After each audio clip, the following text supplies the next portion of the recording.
So yun guys, no. So tayo ay magagawa ng video tutorial kung paano po mag-upload ng themes ng Super Mario sa Easy Wi-Fi version 2.1.10.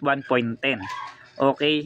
So before anything else, so kailangan muna ay ma-download nyo muna yung files ng Easy Wi-Fi na ano po na tawag dito, yung themes natin na tawag dito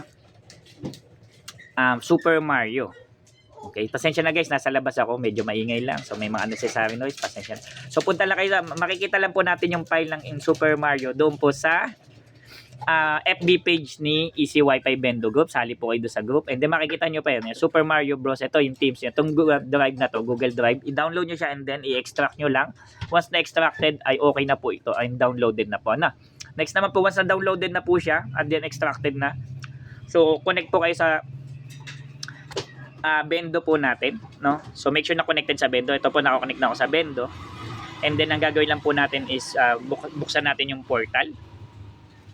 And then yan. So pakita natin na nasa portal tayo. Yan. So portal. And then open admin page para makapunta tayo sa admin. Please press insert. Okay. So yan. And then press natin yung admin.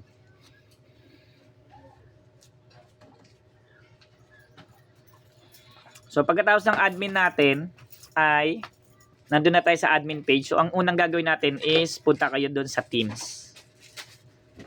Okay, sa Teams dito natin. So guys, ito yung mga current Teams natin, yung mga yung default na Teams is Cyberpunk, Radioactive, Knight and Snow. So yun po yung mga default natin, no, yung mga na kasama na doon sa mismong free, doon sa mismong software natin. But pwede kayong mag-upload ng mga themes. Pwede kayong magpunta doon sa website. Kung may mga magustuhan sa website na Easy Wi-Fi, pwede din kayong mag-download doon. Iba doon ay may bayad, iba naman ay libre. Pero yung Super Mario na themes ay hindi nyo po matatagpuan doon sa mismong website, but nandun po siya sa FB page ng Easy Wi-Fi Group. So ang unang gagawin po natin, once na downloaded and extracted na po siya, punta po kayo, select nyo lang po itong choose file. And then, punta po sa photos and videos o kaya sa mismong gallery po ninyo kung saan nyo na-download. Ito, mayroon po akong Super Mario. Once na na-extract na po, download din ang extract. Ganito po ilalabas. May Super Mario na folder. May Super Mario na yun yung pinaka, tawag dito, executive file. Executive file. And then, ito naman po yung and then, ito na yung base app. No? So, syempre, doon po tayo sa executable file natin. Ito, select natin siya. Super Mario.zip. And then upload. Yan. So, wait lang natin ma-upload. Yan. Sabi niya, successful lang na yung upload natin. So, nawala na yung file dito na Super Mario. Siyempre, napunta na po doon sa ibabaw. Makikita natin guys, ay may Super Mario na po siya sa ibabaw. Kanina ay 4 lang to. Cyberpunk, Radioactive, and Night and Snow. But this time, mayroon na po siyang Super Mario. And then, select lang po natin yung ating Super Mario. And then, wag pong kalimutan na pindutin po yung activate. Okay, once activated na po siya, ay garantisado okay na po. Punta lang po tayo sa new tab. And then, balik po tayo sa client portal. Okay. And then, here we go. Ayan, Super Mario na po siya. And then, pwede na po kayong maglaro ng Super Mario.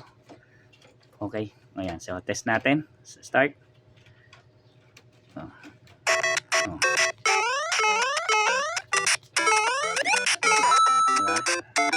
So, pwede na po. Pwede na po siya. Hindi po ako magaling mag-games, no? Ano lang po ito, just for demo purposes na. For demo purpose lang, ha?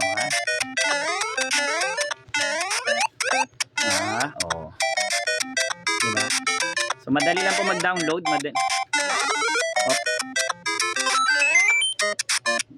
Okay ko. Uyo.